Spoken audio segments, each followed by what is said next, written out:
Queridos, quero convidar você a abrir sua Bíblia comigo num texto, talvez o mais conhecido das Escrituras. Evangelho de João, capítulo 3, versículo de número 16. João 3,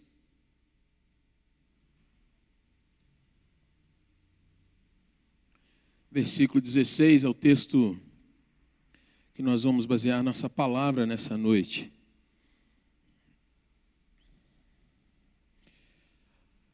Vamos ler todos juntos, a uma só voz, para a gente trazer isso à memória, ao nosso coração. Porque Deus amou o mundo de tal maneira que deu o seu Filho unigênito, para que todo o que nele crê não pereça, mas tenha a vida eterna. Mais uma vez, porque Deus amou o mundo de tal maneira que deu o seu Filho unigênito, para que todo o que nele crê não pereça, mas tenha a vida eterna. Amém. Queridos irmãos, certo homem foi a um cardiologista e ali chegando, ele começa a ouvir daquele médico: olha, o seu coração tem alguns problemas e ele pode te deixar na mão a qualquer momento. Não é algo que eu possa precisar quando, não é algo que eu possa determinar a forma, mas o fato é que o seu coração tem algumas dificuldades. Aquele homem então começa a pensar: e agora? O que fazer? Como vou proceder? Como será com a minha família? O que está acontecendo? Será que tem algum remédio, alguma situação que possa resolver? E em meio àqueles tantos pensamentos, irmãos, as dúvidas que se passavam naqueles segundos, o médico então retoma a sua fala e começa então a trazer para aquele homem mais uma questão. Ele diz assim: bom, para resolver o seu problema de forma definitiva, nós vamos trocar de coração. Você vai receber o meu coração, que é forte, em troca do seu, que é fraco. O meu coração é puro e o seu está enfermo, está doente. Aceite o meu e desfrute então do vigor dele, da saúde dele, da inteireza dele. E eu vou ficar com o seu e vou resistir aos descompassos dele, às dificuldades que ele apresenta.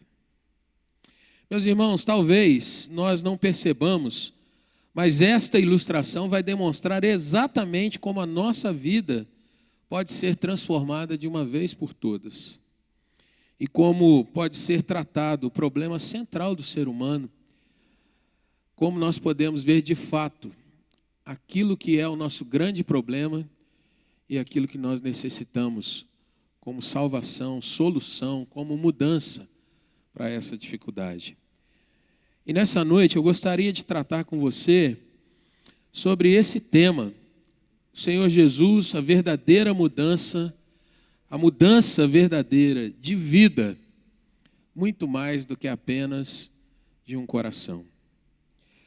Talvez, irmãos, nós não venhamos a perceber, talvez não venhamos a pensar, e alguém possa até dizer: isso é ridículo, não faz nenhum sentido. Como que eu preciso de um coração novo? Como que eu preciso realmente ser mudado?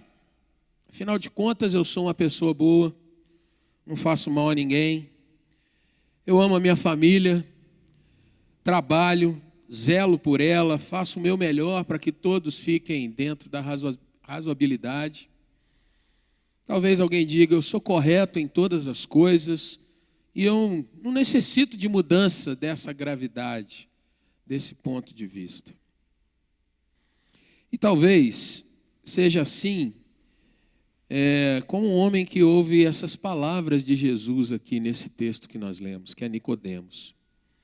Um homem que era exemplar aos olhos de todos, rico, bem visto pela sociedade da sua época, mas que carregava sérias dúvidas quanto à sua vida e quanto ao seu futuro. Não um futuro próximo, imediato, não um futuro de alguns meses, mas o futuro no sentido de para onde está indo de fato a minha vida. Para onde está indo a minha existência, o meu coração. Agora não mais esse músculo que nós carregamos, esse órgão que nós carregamos dentro do peito, mas de fato o coração no sentido onde está indo a minha alma, para onde está indo a minha vida, porque esse também é um sentido amplo da palavra coração. Quando nós pensamos em vida, muitas vezes a analogia que fazemos é do nosso coração batendo, é do pulsar, é da questão dos nossos sentimentos. E assim, irmãos, em meio a muitas dúvidas que esse homem Nicodemos carregava no seu coração, quando ele procura Jesus, nesse mesmo texto que nós lemos, mas um pouco antes, no meio da noite, aquele homem vai ter com Jesus, procurando algum tipo de conselho, procurando entender quem era Jesus, porque se você está com a Bíblia aberta, no verso de número 2, ele reconhece, ninguém pode fazer esses sinais, essas coisas grandes, essas experiências que as pessoas vão tendo, ninguém pode fazer isso se de fato Deus não estiver com ele, se a pessoa do Criador não estiver junto dele. Interessante que Jesus não começa a explicar para Nicodemos a questão de Deus em si. Jesus não começa a explicar para Nicodemos o porquê ele tinha poder para fazer aquelas coisas.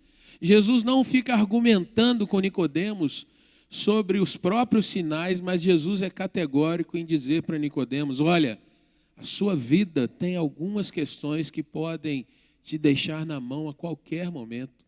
A sua vida precisa ser transformada. Olhando para a linguagem da Bíblia, no verso de número 3, Jesus diz para ele assim, olha, em verdade ou certamente, eu afirmo para você que é assim. 2 vezes ele diz isso, mostrando a tônica que há no sentido do hebraico em falar, em verdade, eu te digo, eu te afirmo. Se alguém não nascer de novo, se alguém não ganhar um novo coração, não pode ver o reino de Deus. Não pode ver aquilo que de fato é um tempo de transformação, de mudança, uma verdadeira esperança, uma verdadeira capacidade de amar, de se dar, de se doar, de sofrer e de transformar outras pessoas pelo poder do verdadeiro amor. Nicodemos então mostra a sua dúvida novamente no versículo 4. Como pode um homem nascer sendo velho, voltar para o ventre materno? E Jesus diz, em verdade te digo, verso 5, quem não nascer da água e do Espírito, ou seja, quem não tiver uma mudança verdadeira dentro do seu íntimo, dentro da sua alma, não pode entrar no reino de Deus. Não te admires de eu te dizer, importa, o que é importante é que você venha a nascer de novo. Será que é mesmo assim, queridos? Por que nós estamos falando num texto que é tão conhecido? A minha proposta nessa noite é que a gente venha pensar não apenas na questão de um texto que nós conhecemos, falamos, repetimos tantas vezes. Mas eu gostaria de trazer para a minha vida, para a sua vida, o quanto de fato nós temos percebido que a verdadeira religião ou a verdadeira vida com Jesus não é de regras, receitas, não é de fazer isso ou aquilo de forma que eu apenas assimilo mentalmente e começo a repetir certas coisas. A verdadeira vida com Jesus não é aquela em que nós pensamos, se eu repetir tais e tais passos, talvez eu ganhe uma certa paz dentro do meu íntimo. Mas a verdadeira vida com Jesus significa, de fato, Ele transportar o coração dele para mim, de forma que eu vá ter os sentimentos, a vivência, o olhar, o entendimento que Ele tem da própria vida e de todas as coisas. E nós vamos chegar daqui a pouco em como é isso. E de forma também que Ele carregue as minhas dores, as minhas tristezas, o meu sofrer de forma definitiva. Assim como aquele cardiologista naquela ilustração, o Senhor Jesus me oferece um coração novo, uma vida genuinamente nova, e Ele toma a minha vida velha, colocando naquela cruz, para que seja, de fato, transformada em vida nova. Talvez nós pensemos, irmãos, que não é tão sério assim, porque eu posso cometer alguns deslizes, mas na minha essência eu tenho muita coisa boa. E se você está com a sua Bíblia aí, vamos trabalhar um pouquinho, abra no livro de Jeremias, lá no Antigo Testamento, no capítulo de número 17, versículo 9 e 10, Jeremias vai mostrar para o povo da sua época e de todas as épocas o que de fato é o nosso coração. E agora não é mais o órgão, mas é como é a nossa vontade, como é a nossa índole, o que nós carregamos de fato. E aquele profeta, cerca de 600 anos antes de Jesus, ele vai mostrar para nós exatamente o seguinte: olha, o coração é extremamente enganoso. Ele é quedado ao engano, a se enganar com sentimentos ou com a visão. E mais, irmãos, ele diz assim, mais do que todas as coisas, e ele usa aí uma expressão pesada, desesperadamente corrupto. Quem o conhecerá? E a gente vai ver que não é Jeremias quem está falando de fato, mas é Deus que fala através daquele profeta, e diz assim: eu, o Senhor, eu posso esquadrinhar o coração, eu leio e realmente coloco às claras tudo o que há dentro do coração, eu provo os pensamentos, é o que está escrito no seu texto. E para quê? Isto para dar a cada um segundo o seu proceder, segundo o fruto das suas ações. Jeremias mostra, irmãos, naquele seu tempo, falando para uma nação que estava cheia de corrupção, uma nação que estava cheia de lutas entre as próprias pessoas, uma nação que tinha um verniz de religião, de ir ao templo, de falar e cantar, e decorar a lei, e falar os textos que Moisés ensinou para aquele povo. Havia um verniz, uma capa, mas não havia de fato um coração transformado, não havia um novo nascimento. Então Jeremias diz, olha, cuidado, porque Deus prova o coração, Ele conhece os pensamentos e Ele trabalha cada um segundo de fato o seu proceder. Vocês precisam ter um coração transformado. É interessante que a gente pode falar então de 600 anos diante de Jesus, mas a gente pode usar também os dias de Jesus. E eu queria te convidar então a ir comigo lá para o Evangelho de Marcos, agora para um outro episódio. Marcos capítulo 7, Jesus está tendo um embate com seus oponentes, os religiosos da época que eram quedados sim a repetirem e viverem uma religião de aparência. E Jesus também está ensinando e falando com seus discípulos, mostrando para ele aonde está a raiz das questões ruins que nós vivemos na vida. Então Marcos 7, dos versículos 21 a 23, Jesus vai ser ainda mais claro ou mais direto do que o próprio Jeremias, porque ele diz assim, porque de dentro do coração dos homens é que procedem os maus desígnios, a prostituição, os furtos, os homicídios, os adultérios, a avareza, as malícias, o dolo, a lascívia, a inveja, a blasfêmia, a soberba, a loucura. Que lista pesada é essa? E o verso 23, ele é conclusivo. Ora, todos esses males, vem de onde que está escrito aí na sua Bíblia? De dentro. E contaminam o homem. Queridos irmãos, muitas vezes as pessoas atribuem as suas lutas, as suas dificuldades, dizendo, não, eu sou fruto do meu meio. Eu nasci num meio difícil, pesado, então eu carrego isso comigo. O meio pode até trazer algum tipo de influência, mas não é ele que está dentro de você, a priori. Muitas vezes, irmãos, nós não percebemos que quando a gente vai cedendo, a gente vai deixando, quando a gente é condescendente conosco mesmo, e às vezes duro com os demais, com os outros, com a sociedade, nós acusamos o político, acusamos o delegado, acusamos o professor, acusamos o vizinho, Mas com a gente diz, não, é só uma escorregada, é só uma dificuldade, é só um sentimento complicado que eu tenho às vezes. Mas nós não percebemos que, de fato, se não houver uma mudança no nosso íntimo, na nossa caminhada de fé, de verdade, as coisas talvez sejam maquiadas. Talvez a gente exerça alguns atos de bondade aqui e ali, que até nos ajudam a dizer assim, não, eu estou na média, eu estou indo bem. Quando, na verdade, Jeremias diz, Deus prova o seu coração. E o Senhor Jesus diz, olha quantos males que você vê que fluem de dentro de alguém. Sabe, queridos irmãos, a gente precisa então observar, refletir e aprender. O texto que nós lemos no início diz, Deus, apesar de toda essa nossa inclinação para o mal, e apesar de vivermos numa sociedade caída, mergulhada, a Bíblia diz e usa a expressão mergulhada no pecado. Mas se você quer um termo um pouco mais aprazível ou tranquilo para observar, você vai ver que é uma sociedade mergulhada no erro, nos escorregões, uma sociedade mergulhada nas disputas, que é uma palavra que muitos entendem até como algo que é genuíno, porque afinal de contas eu tenho que fazer mais do que o meu concorrente, eu tenho que ganhar mais do que aquele que trabalha comigo, então há uma competitividade e essa sociedade então é carregada disso.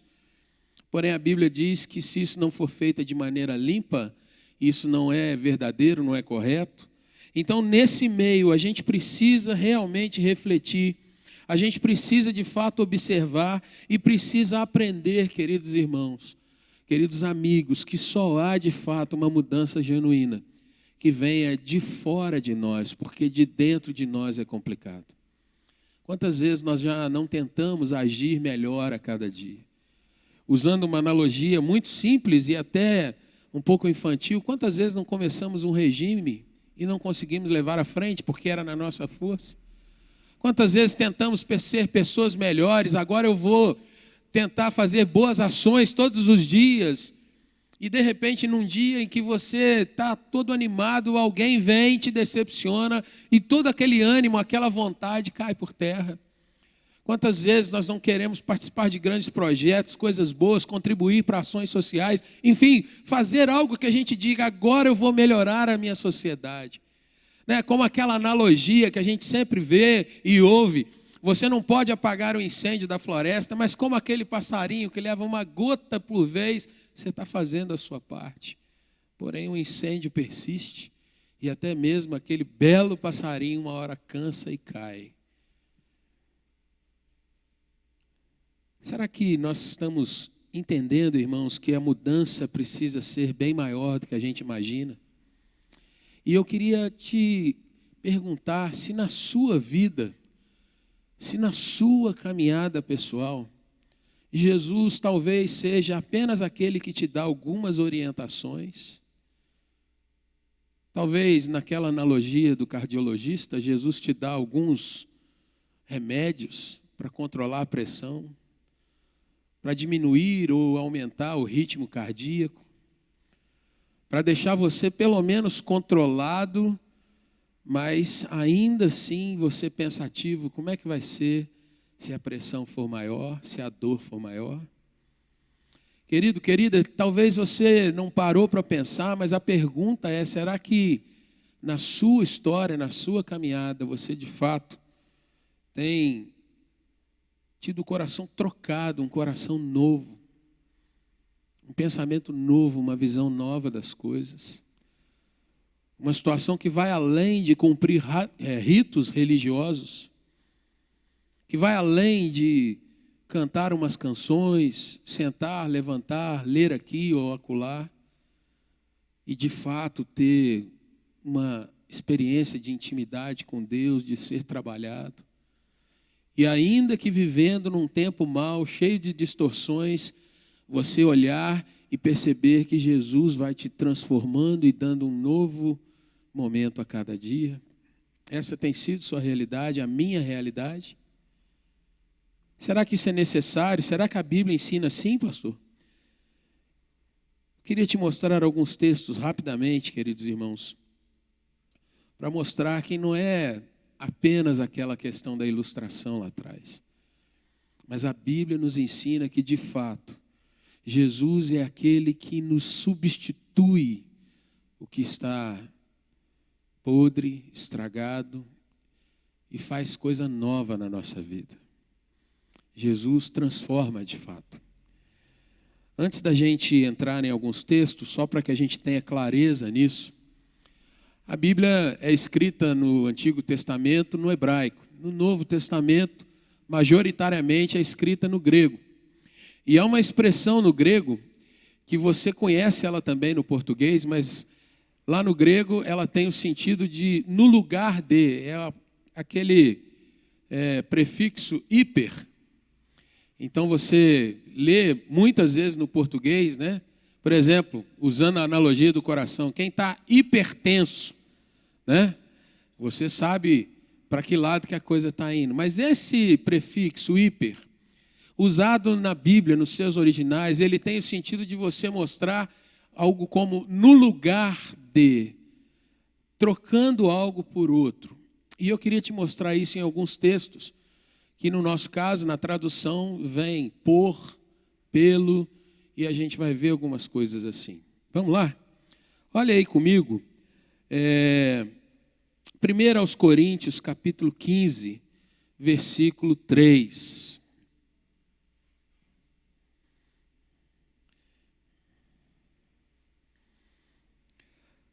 Na sua Bíblia está escrito assim: antes de tudo, Paulo falando, vos entreguei, ou eu remeti a vocês, aquilo que também recebi, que Cristo morreu, aí vem na sua Bíblia, Cristo morreu pelos nossos pecados, segundo as Escrituras ensinam, né? Mas no seu original seria Cristo morreu, e aí a expressão hiper, Cristo morreu no lugar, por conta, substituindo os nossos pecados, trocando o que está podre, e Cristo então morrendo substitui isso por vida nova. Aí perto, querido irmão, querida irmã, Gálatas, capítulo 1, versículo de número 4. Gálatas 1, verso 4.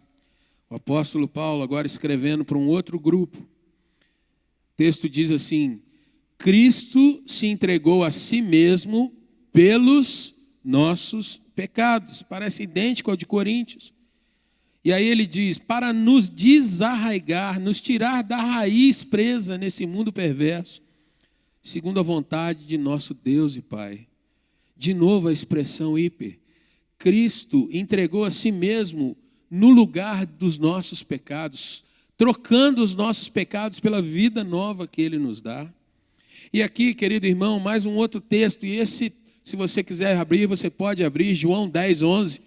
Mas esse é um texto muito conhecido, que diz assim, o bom pastor dá a vida... Como é que é, irmãos? O bom pastor dá a vida pelas ovelhas. O bom pastor dá a vida no lugar das ovelhas. O bom pastor dá a sua vida para que a vida das ovelhas não seja ceifada. O bom pastor entrega-se no lugar das suas ovelhas para que elas não sejam tomadas e devoradas, para que elas não sejam retiradas do aprisco e colocadas na boca dos lobos.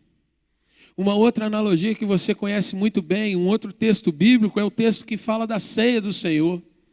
Mateus, Marcos, Lucas e o próprio João traz isso. Mas essa você ouve todos os primeiros domingos aqui na nossa igreja. E Jesus diz assim, que Ele nos deu o pão, e Ele diz, isto é o meu corpo que é dado por amor de vós. Este é o meu corpo que está sendo colocado no lugar do seu corpo, da sua vida. Eu morro para que você não venha morrer. E da mesma forma diz, este é o cálice da nova aliança, o cálice do meu sangue, que é derramado por amor de vós. Cálice da nova aliança que é derramado no lugar do seu sangue, da sua vida. Sabe, irmãos, quando nós vamos entrando, e haveria muitos outros versículos que nós poderíamos falar sobre isso, nós precisamos entender, então, que quando nós ouvimos muitas vezes que Jesus nos substitui na cruz, a Bíblia não está sendo poética, a Bíblia não está sendo algo para a gente apenas admirar, mas a Bíblia está trazendo para nós a questão de que Jesus, de fato, Ele vendo que cada um de nós não teria condição de se livrar dos males, da perdição, da podridão, Jesus toma o nosso lugar.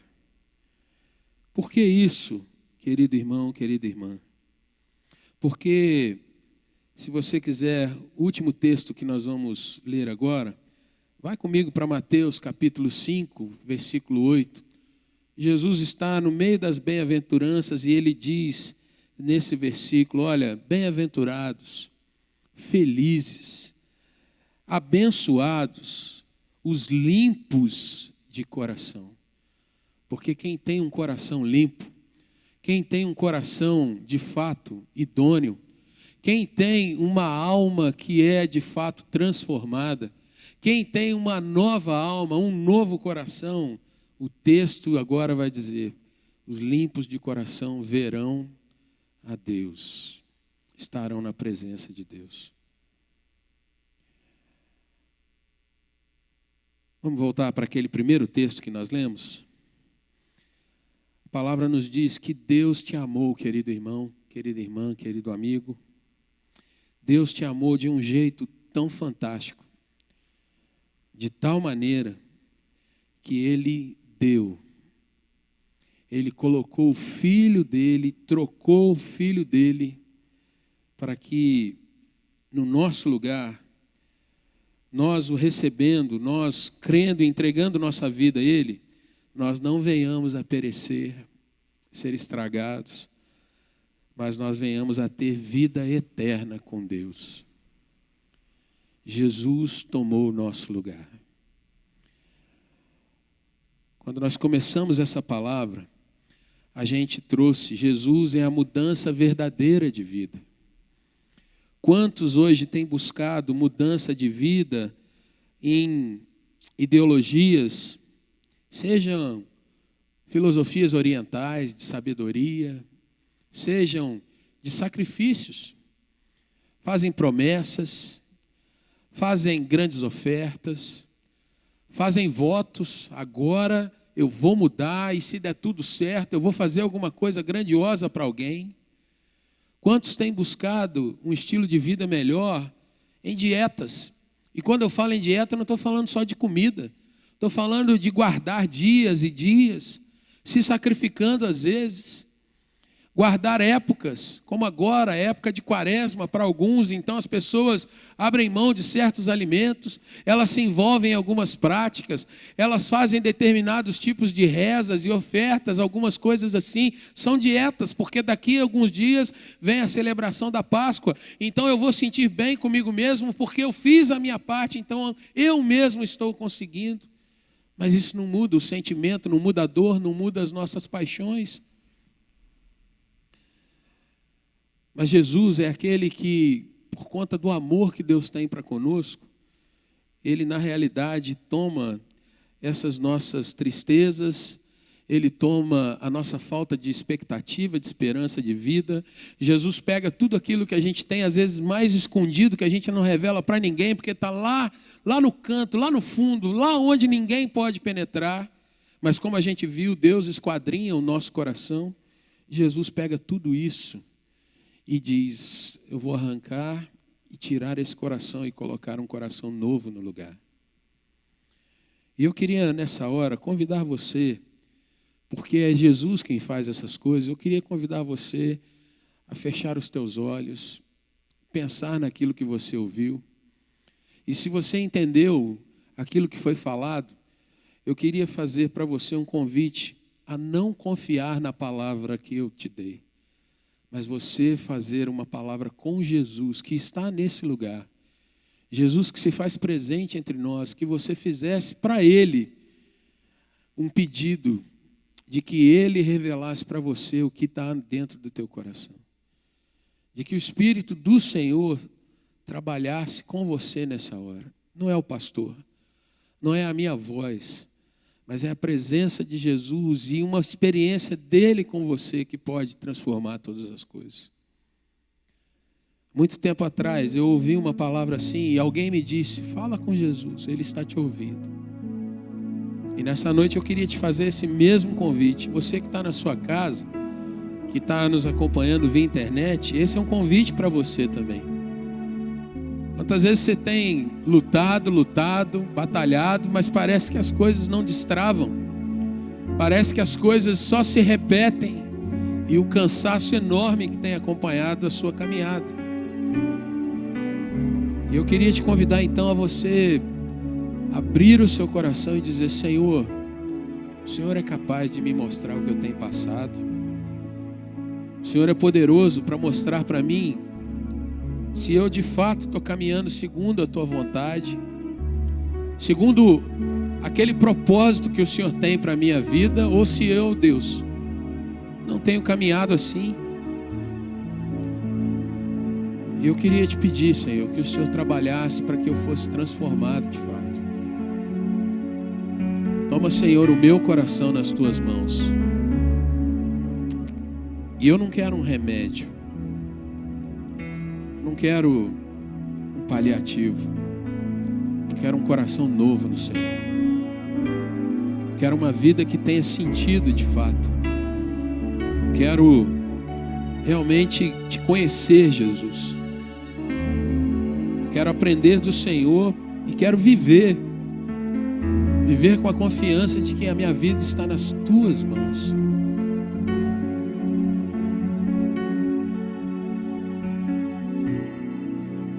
Porque Deus amou o mundo de tal maneira que deu seu Filho unigênito para que todo aquele que nele crê não pereça, mas tenha a vida eterna. Senhor nosso Deus e Pai, nós estamos, Senhor, curvados aqui na Tua presença. O Senhor é Deus Todo-Poderoso, o Senhor conhece a nossa vida melhor do que nós mesmos. O Senhor é Deus que sabe, Pai, quando nós nos assentamos ou levantamos. A Tua palavra nos diz que antes de nós pensarmos naquilo que vamos falar, o Senhor já conhece tudo aquilo que falamos. A Tua palavra nos ensina, ó Deus, que o Senhor nos conhece a todo momento, em todo lugar, em qualquer circunstância. Senhor, em nome de Jesus, vem, Senhor Deus, e toma a nossa vida nessa hora. Toma-nos, ó Deus, e mostra-nos, ó Pai, o quanto nós precisamos de Ti e o quanto nós podemos confiar em Ti, Senhor.